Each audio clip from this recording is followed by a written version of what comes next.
Today, we are more concerned with how our future will turn out or ruminating on past experiences that causes unpleasant feelings.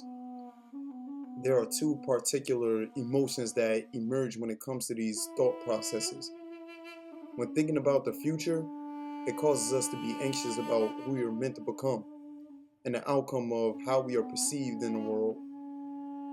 Deep-seated fears lead us down the path of not being able to make a move from being spiritually paralyzed and also settling for a life that will cause the latter to happen later on down the line when it comes to dwelling on the past. Second is ruminating on the past, which causes the emotion of regret to surface. This also creates tension when it comes to being present for life circumstances. The origins of our adversity comes from living with a troubled heart and being weighed down by concerns of earthly matters that slow us down on the path of our fate and destiny. Darkness was the surface, but behind that, there was a light being emanated. And when present, it can be seen not with the physical eyes, but experienced intangibly. Single mindedness is long sought after in our culture, but many are far from it. Why is that?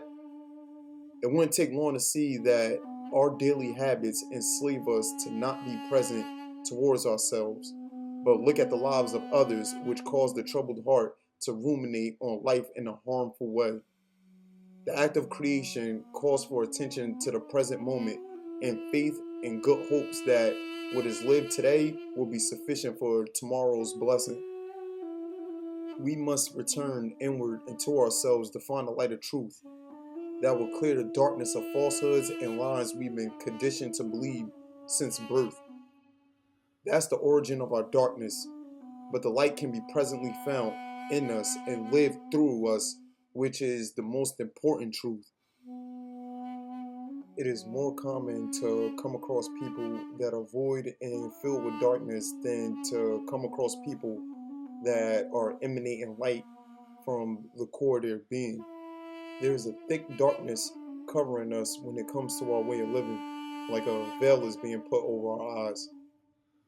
We don't know what's to come in the future, but most feel an overwhelming sense of terror when headed towards the unknown.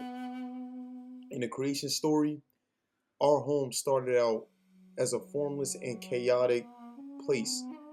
The Spirit of God, which hovered above, gave meaning to the earth, and the first words uttered was, "Let there be light."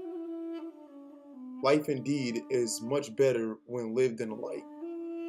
When life is lived in the dark, one is prone to stumbling and running into obstacles.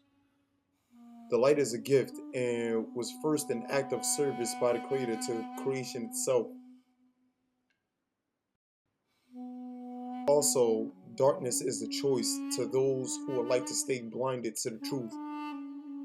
We tend to also hide from ourselves, which also stems from having a troubled heart.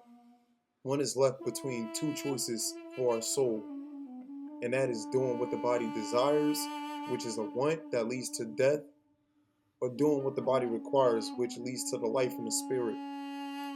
Our purpose is to be found in the latter. We are accustomed to the original nature of earth, which came from the darkness of the waters. As an embryo, that is also the same starting point for us in our mother's womb. And this pattern is repeated through many life cycles and is told through generations of stories that lead to the cyclical nature of our rise and fall as society, starting with our relationship with each other. Cain killed his brother Abel. Their heart postures opposed each other, and Cain's offerings came from the ground that was cursed from what his parents Adam and Eve did in the Garden of Eden, while Abel's offering came from the life of his flock.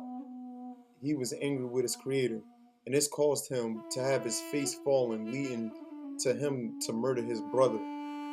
His heart was not present to give in good standing, causing wrath and jealousy, which can be associated with the state of darkness.